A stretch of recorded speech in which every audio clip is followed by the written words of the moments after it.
ꯑꯍꯥꯟꯕꯃꯛꯇꯗ ꯃꯤꯔꯦꯜꯒꯤ ꯃꯤꯡꯁꯦꯜ YouTube channel ꯑꯁꯤꯒꯤ ꯃꯥꯏꯀꯩꯗꯒꯤ ꯃꯌꯥꯝꯕꯨ ꯏꯀꯣꯛꯅꯣꯅ ꯇꯔꯥꯝꯅ ꯑꯣꯛꯆꯔꯤ꯫ ꯃꯌꯥꯝꯒꯤ ꯃꯐꯝꯗ ꯈꯨꯗꯣꯜ ꯇꯝꯖꯅꯕꯒꯤꯗꯃꯛ ꯉꯁꯤ ꯑꯀꯤꯕ ꯋꯥꯔꯤ ꯑꯃꯈꯛ ꯄꯨꯗꯨꯅ ꯂꯥꯛꯆꯔꯤ꯫ ꯋꯥꯔꯤ ꯑꯁꯤꯒꯤ ꯃꯃꯤꯡꯗꯤ ꯆꯤꯡꯖꯥꯎꯄꯥꯠ꯫ ꯋꯥꯔꯤ ꯑꯁꯤꯕꯨ ꯊꯥꯕꯤꯔꯛꯄ ꯁꯦꯛꯃꯥꯏꯖꯤꯡ ꯈꯣꯏꯗꯨꯝꯗꯒꯤ ꯁꯥꯐꯝ ꯁꯨꯔꯦꯁ꯫ ꯋꯥꯔꯤ ꯑꯁꯤ ꯍꯧꯖꯤꯛ ꯃꯌꯥꯝ ꯄꯨꯟꯅ ꯇꯥꯃꯤꯟꯅꯔꯁꯤ꯫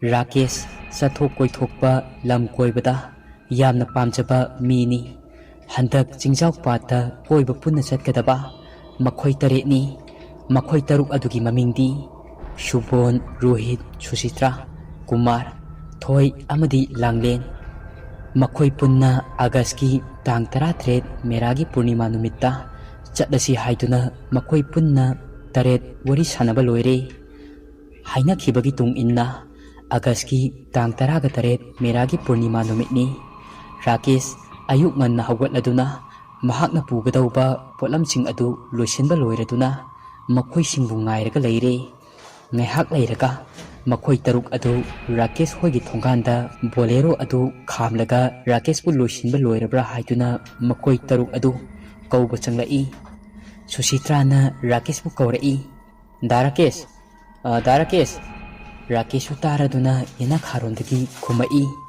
ꯀꯨꯃꯥꯔꯅ ꯑꯃꯨꯛ "ꯔꯥꯀꯦꯁ, ꯅꯪꯕꯨ ꯂꯣꯏꯔꯕ꯭ꯔꯣ?" ꯔꯥꯀꯦꯁꯅ "ꯏꯁ, ꯑꯩꯗꯤ ꯉꯁꯥꯏꯅ ꯂꯣꯏꯔꯦꯅ, ꯅꯣꯏꯗꯕꯨ ꯌꯥꯍꯧ ꯊꯦꯡꯕꯒꯤ ꯋꯥꯅꯤ꯫ ꯑꯩꯗꯤ ꯁꯤꯒꯨꯝꯕ ꯀꯣꯏꯕ ꯂꯥꯡꯕꯒꯤ ꯊꯕꯛꯇꯤ ꯑꯩꯗꯤ ꯐꯥꯔꯁ ꯃꯣꯔꯅꯤꯡꯗ ꯍꯧꯒꯠꯂꯤ." ꯔꯣꯍꯤꯠꯅ "ꯑꯣ, ꯅꯪ ꯃꯉꯥꯏꯔꯦ ꯌꯥꯍꯧ ꯉꯜꯂꯤꯁꯦ꯫ ꯍꯧꯖꯤꯛꯁꯦ ꯄꯨꯡ 6 ꯍꯦꯜꯂꯕꯅꯤ, ꯆꯠꯅꯕ ꯇꯧꯔꯁꯦ."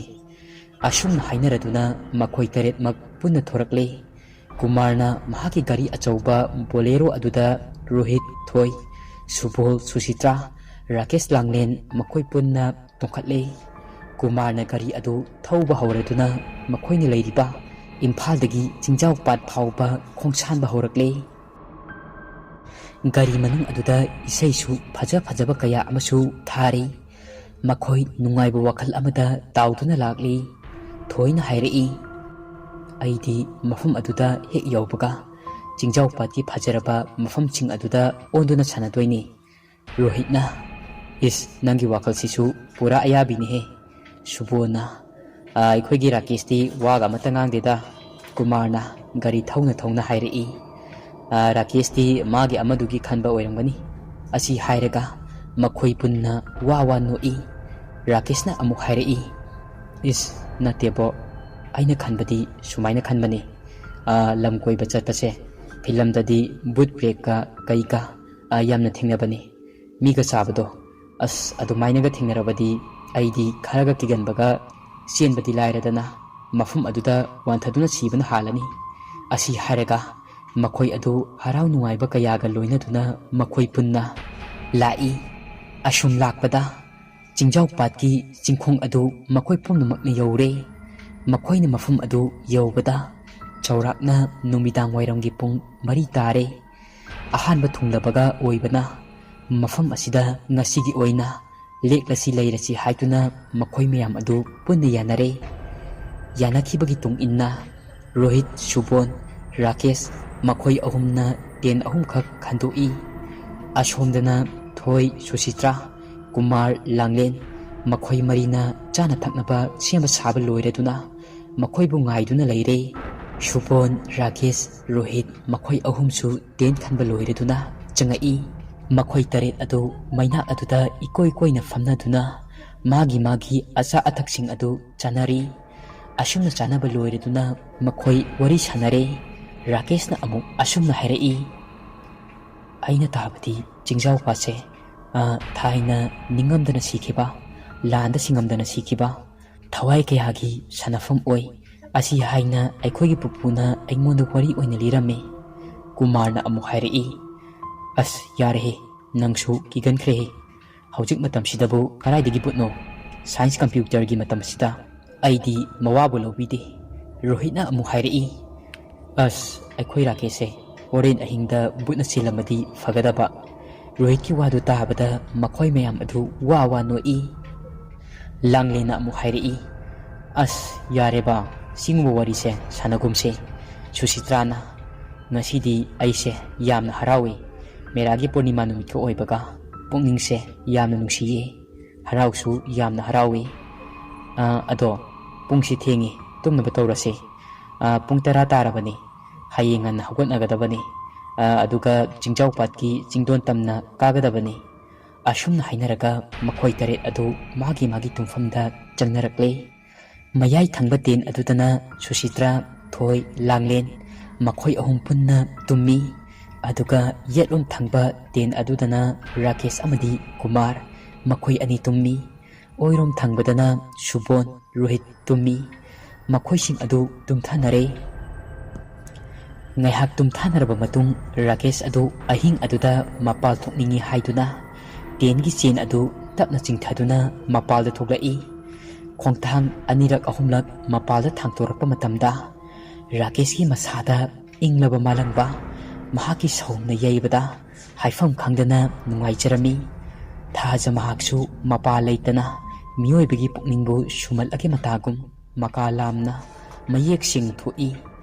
ꯃꯅꯥꯛ ꯅꯛꯄꯗ ꯍꯧꯔꯤꯕ ꯎꯄꯥꯜ ꯋꯥꯄꯥꯜꯁꯤꯡ ꯑꯗꯨꯁꯨ ꯊꯥꯖ ꯃꯍꯥꯛꯄꯨ ꯎꯕꯗ ꯀꯦꯅ ꯍꯥꯏꯅ ꯍꯨꯝꯅ ꯖꯒꯣꯏ ꯁꯥꯔꯒ ꯅꯨꯡꯁꯤꯔꯕ ꯁꯨꯔ ꯑꯃꯗ ꯏꯁꯩ ꯁꯛꯄꯒꯨꯝ ꯇꯧꯔꯛꯏ. ꯃꯗꯨ ꯎꯕꯗ ꯔꯥꯀꯦꯁ ꯃꯁꯥ ꯄꯨꯝꯅꯃꯛ ꯄꯨꯡꯁꯨꯝ ꯁꯨꯝꯍꯠꯈꯤ. ꯑꯗꯨꯝꯅ ꯉꯥꯏꯍꯥꯛ ꯂꯩꯔꯒ ꯔꯥꯀꯦꯁ ꯑꯗꯨ ꯃꯄꯥꯟ ꯊꯣꯛꯄ ꯂꯣꯏꯔꯗꯨꯅ ꯃꯍꯥꯛꯅ ꯇꯨꯝꯂꯤꯕ ꯇꯦꯟ ꯑꯗꯣꯝꯗ ꯆꯪꯂꯒꯦ ꯍꯥꯏꯗꯨꯅ ꯃꯃꯥꯏ ꯑꯗꯨ ꯑꯣꯟꯁꯤꯜꯂꯛꯄꯗ ꯅꯥꯀꯜꯂꯣꯝꯗꯒꯤ ꯅꯨꯡꯁꯤꯔꯕ ꯁꯨꯔ ꯑꯃꯒ ꯂꯣꯏꯅꯅ ꯅꯨꯄꯤ ꯑꯃꯒꯤ ꯈꯣꯟꯖꯦꯜꯗ ꯏꯁꯩ ꯁꯛꯂꯛꯏ. ꯔꯥꯀꯦꯁꯅ ꯃꯃꯥꯏ ꯇꯞꯅ ꯂꯩꯊꯣꯔꯛꯄꯗ ꯎꯔꯦ ꯍꯧꯖꯤꯛꯇꯤ ꯐꯤꯉꯧ ꯁꯦꯠꯄꯤ ꯅꯨꯄꯤ ꯑꯃ ꯂꯥꯞꯇꯛꯅ ꯏꯁꯩ ꯁꯛꯂꯤꯕ ꯑꯗꯨ ꯎꯔꯦ. ꯔꯥꯀꯦꯁꯅ ꯃꯅꯥꯛ ꯅꯛꯄꯗ ꯂꯩꯔꯤꯕ ꯃꯣꯡꯁꯣꯡ ꯃꯔꯛ ꯑꯗꯨꯗ ꯆꯦꯟꯁꯤꯟꯗꯨꯅ ꯇꯥꯔꯤ. ꯃꯅꯥꯛ ꯅꯛꯄ ꯑꯗꯨꯋꯥꯏꯗ ꯀꯧꯖꯦꯡ ꯍꯔꯣꯡꯅ ꯃꯀꯥ ꯂꯥꯝꯅ ꯃꯅꯤꯡ ꯇꯝꯅ ꯈꯣꯡꯂꯤ. ꯏꯁꯩ ꯑꯗꯨꯁꯨ ꯃꯌꯦꯛ ꯁꯦꯡꯅ ꯇꯥꯔꯝꯗꯦ. ꯔꯥꯀꯦꯁꯅ ꯃꯅꯤꯡ ꯍꯜꯂꯛꯄꯗ ꯀꯔꯤꯒꯨꯝꯕ ꯄꯣꯠ ꯑꯃꯗ ꯈꯨꯗꯤ ꯊꯤꯖꯤꯟꯗꯨꯅ ꯇꯨꯔꯝꯃꯤ. ꯃꯈꯣꯜ ꯑꯗꯨ ꯇꯥꯕꯗ ꯏꯁꯩ ꯁꯛꯂꯝꯕ ꯑꯗꯨꯁꯨ ꯆꯞ ꯂꯥꯎꯅ ꯂꯦꯞꯈꯤꯔꯝꯃꯤ. ꯔꯥꯀꯦꯁꯅ ꯃꯃꯥꯏ ꯑꯗꯨ ꯅꯣꯡꯈꯠꯂꯛꯄꯗ ꯐꯤꯕꯝ ꯃꯨꯔꯇꯤ ꯀꯥꯏꯔꯕꯤ, ꯃꯃꯤꯠꯁꯨ ꯅꯥꯝꯃ ꯌꯥꯎꯗꯕꯤ, ꯃꯔꯩꯁꯨ ꯊꯔꯥꯛ ꯊꯔꯥꯛ ꯌꯥꯟꯕꯤ, ꯃꯃꯥꯏꯁꯨ ꯁꯤꯡꯀꯨꯞ ꯁꯥꯔꯕꯤ ꯅꯨꯄꯤ ꯑꯃ ꯔꯥꯀꯦꯁꯀꯤ ꯃꯥꯡꯗ ꯂꯦꯞꯇꯨꯅ ꯂꯩꯔꯝꯃꯤ.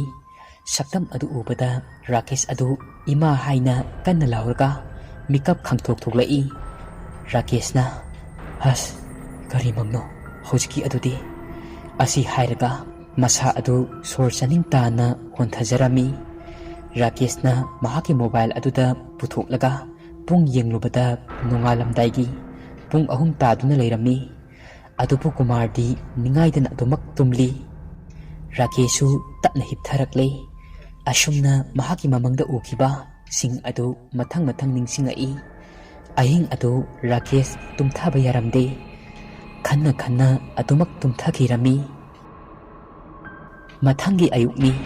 ꯅꯨꯃꯤꯠꯅ ꯅꯣꯡꯄꯣꯛꯂꯣꯝ ꯊꯪꯕ ꯃꯥꯏꯀꯩꯗꯒꯤ ꯃꯌꯦꯛ ꯁꯦꯡꯅ ꯃꯉꯥꯜ ꯂꯩꯅ ꯇꯔꯪ ꯇꯔꯪ ꯊꯣꯛꯂꯛꯏ. ꯃꯈꯣꯏ 8 ꯄꯨꯟꯅ ꯕ꯭ꯔꯦꯛꯐꯥꯁ ꯇꯧꯕ ꯂꯣꯏꯔꯦ. ꯃꯈꯣꯏꯅ ꯄꯨꯒꯗꯕ ꯄꯣꯠ ꯆꯩ ꯇꯦꯟ ꯑꯃꯗꯤ ꯂꯣꯏꯁꯤꯟꯕ ꯂꯣꯏꯔꯦ. ꯃꯈꯣꯏꯅ ꯇꯣꯡꯗꯨꯅ ꯂꯥꯛꯂꯤꯕ ꯕꯣꯂꯦꯔꯣ ꯑꯗꯨꯕꯨ ꯃꯐꯝ ꯆꯥꯕ ꯑꯃ ꯌꯦꯡꯂꯒ ꯊꯝꯂꯦ. ꯁꯨꯕꯣꯟꯅ ꯆꯤꯡ ꯑꯗꯨꯕꯨ ꯃꯥꯡ ꯊꯥꯗꯨꯅ ꯇꯞꯅ ꯇꯞꯅ ꯀꯥꯈꯠꯂꯛꯏ. ꯃꯈꯣꯏ 6ꯁꯨ ꯁꯨꯕꯣꯟꯒꯤ ꯇꯨꯡ ꯏꯟꯗꯨꯅ ꯀꯥꯔꯛꯏ. ꯑꯁꯨꯝꯅ ꯋꯥꯔꯤ ꯁꯥꯅ ꯁꯥꯅ ꯀꯥꯔꯛꯄ ꯑꯗꯨꯗ ꯀꯤꯂꯣꯃꯤꯇꯔ 5ꯒꯤ ꯆꯥꯡꯂꯣꯝꯗꯤ ꯀꯥꯔꯛꯏ. ꯑꯁꯨꯝ ꯀꯥꯔꯛꯄꯗ ꯍꯧꯖꯤꯛꯇꯤ ꯎꯔꯛꯏ. ꯃꯥꯏꯀꯩ 4 ꯑꯗꯨ ꯌꯦꯡꯕꯗ ꯂꯩꯈꯟ ꯁꯨꯅ ꯐꯨꯒꯥꯏꯅ ꯁꯥꯠꯄ ꯑꯗꯨ ꯎꯕꯗ ꯃꯈꯣꯏ ꯃꯌꯥꯝ ꯑꯗꯨ ꯄꯨꯡꯉꯥꯎ ꯉꯥꯎꯈ꯭ꯔꯦ. ꯄꯨꯟꯁꯤꯗ ꯑꯁꯤꯒꯨꯝꯕ ꯐꯖꯕ ꯑꯃꯠꯇ ꯏꯃꯥꯅ ꯄꯣꯛꯄꯗꯒꯤ ꯎꯖꯔꯛꯇ꯭ꯔꯤ, ꯑꯃꯗꯤ ꯑꯁꯤꯒꯨꯝꯕ ꯃꯐꯝ ꯑꯁꯤꯗ ꯑꯃꯨꯛ ꯐꯥꯎ ꯆꯠꯂꯛꯇ꯭ꯔꯤ. ꯂꯥꯡꯂꯦꯟꯅ ꯋꯥꯈꯟꯗ ꯈꯟꯖꯔꯝꯃꯤ. ꯃꯁꯥꯗ ꯆꯤꯡ ꯀꯥꯔꯛꯄꯒꯤ ꯑꯋꯥꯕ ꯑꯃꯠꯇ ꯈꯪꯂꯝꯗꯦ. ꯆꯤꯡꯃꯥꯏ ꯑꯗꯨꯗ ꯄꯥꯛꯇꯛꯅ ꯂꯩꯈꯟ ꯁꯨꯅ ꯁꯥꯠꯂꯤꯕ ꯑꯗꯨ ꯎꯔꯝꯃꯤ. ꯂꯩꯈꯟ ꯀꯌꯥꯒꯤ ꯃꯔꯛ ꯑꯗꯨꯗ ꯀꯨꯔꯥꯛ ꯃꯈꯜ ꯀꯌꯥ ꯑꯃꯁꯨ ꯄꯥꯏꯗꯨꯅ ꯁꯥꯟꯅꯔꯤ. ꯂꯩꯈꯜ ꯀꯌꯥ ꯑꯗꯨꯒꯤ ꯑꯀꯣꯏꯕꯗ ꯎꯆꯥꯜ ꯄꯥꯝꯕꯤ ꯀꯌꯥꯁꯨ ꯍꯧꯔꯤ. ꯎꯆꯦꯛ ꯃꯣꯟꯇꯤ ꯅꯥꯎꯅ ꯃꯌꯥꯝ ꯑꯃꯁꯨ ꯎꯆꯥꯟ ꯄꯥꯝꯕꯤ ꯑꯃꯗꯒꯤ ꯑꯃꯗ ꯆꯣꯡꯐꯟ ꯇꯧꯗꯨꯅ ꯑꯣꯟꯅ ꯊꯣꯏꯅ ꯁꯥꯟꯅꯔꯤ. ꯁꯥꯠꯂꯤꯕ ꯂꯩꯈꯜ ꯀꯌꯥ ꯑꯗꯨꯒꯤ ꯃꯔꯛꯇ ꯃꯤꯑꯣꯏꯕꯒꯤ ꯄꯨꯛꯅꯤꯡꯕꯨ ꯁꯨꯝꯍꯠꯄ ꯉꯝꯕ ꯂꯩꯁꯨ ꯌꯥꯎꯔꯤ. ꯅꯨꯃꯤꯠ ꯑꯗꯨꯁꯨ ꯑꯁꯨꯝꯃꯛ ꯃꯝꯁꯤꯜꯂꯛꯏ. ahing adusu mafam chaba ama yenglaga leklasi haiba adu makoi punna yanare. Makoina punarakliba ten ahum adu khandoi singmaiga oibaga unpuba nuksit kaya amasu singdon kaya dagi humdarai. Nupa makoi mari changna maijau adu haugatle. Makoina punarakpa kamfal adu inaduna makoi mai tiknari. Ching karakpagi masa pumba adu khara di tintoknare. Makoina punarakpa asa athaksing adu chanaba loireduna makoi pumba adu tumfamlomda changnarai. Khaliba tel ahum aduda changnarakle. Ahanbagi tin aduda nupi makoi ahum tummi. Ani suba tin adudana Rohit Kumar makoi ani tumle. Aroibagi tin aduda Supon amadi Rakesh makoi ani tummi. Singa karakpaga oibana makoi pumba adu hek hipthakibaga tumthanakre. Thajasu mayek seng thoklamba adusu nong puba leichinna. Thaja mahakpu maithiba piragi matagum nong onduna mangsilai. Ngaihak leiraga nong adusu chuthaba horai. Ahing adusu haubada mangairi. Nong adusu khakpa lauba taurakpada Rakesh adu khangduna mikap khangthok thoklai. Nong adusu khara patharaklami. Rakesh na mamit adu tapno usilakpada nupi amagi khonjelda asumna isei saklai. Asumna isei adu sakliba adu Rakesh matomtani tariba adu Subondi isisina adumak tumli.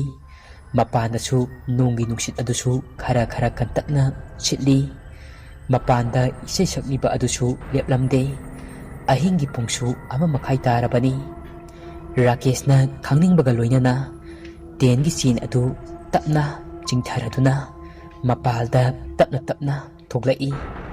Rakesh na isei sakliba nupi adubu kanabu oiriba satno haiduna machinda sonduna mamai adu tungmang nakan yetlom yengduna leiduna asumak yengduna leiringaida nong mamit adusu khangkha khaklai. Mafam adusu pungan ngalai. Haujikti ure phingau shepi nupi aduna ningamdaba amaga loinana isei sakliba adu.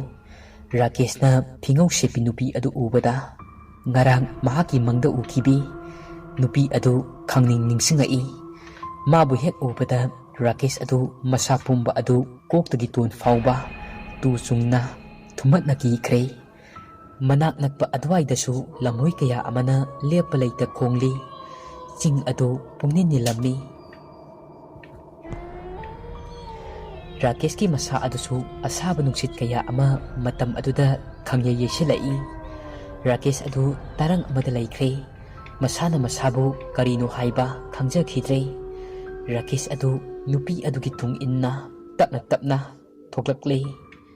Rakesh adu nupi adugi tung inna tapna inarai.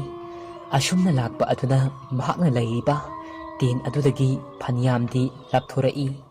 Rakesh ki mitadi nupi adubu taibang migum oina uri.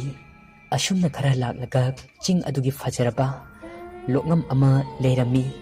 Luraba ising kaya amasu chentharami. Mafam aduda nupi kaya amasu iru rujaduna leirami. Adu pumnamak adu thawai adugi mitrang ngaktani. Asumna ahing adu loikre. Mathangi ayukni. Thoina mapaldagi khanghaudana laurai. Thoina lauba adu tabada makhoi loinamak tengi mapalomda chenthoraklami. Ayuki Fajaba adu ubada makhoi loinamak ngaunarami.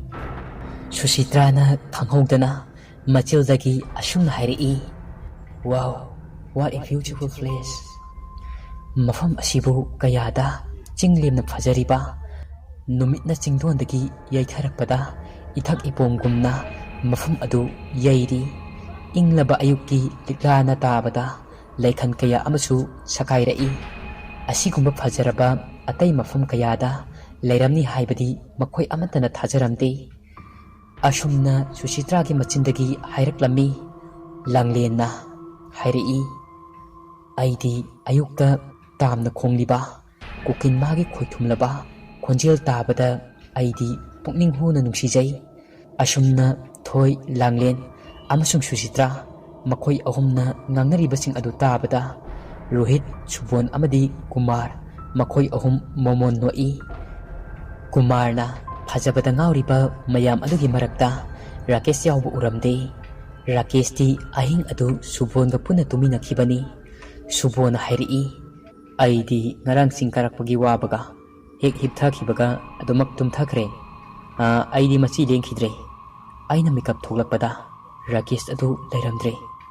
Thoina amu hairi Rakesh ti hana daisu mangau thidna adumak lakpani.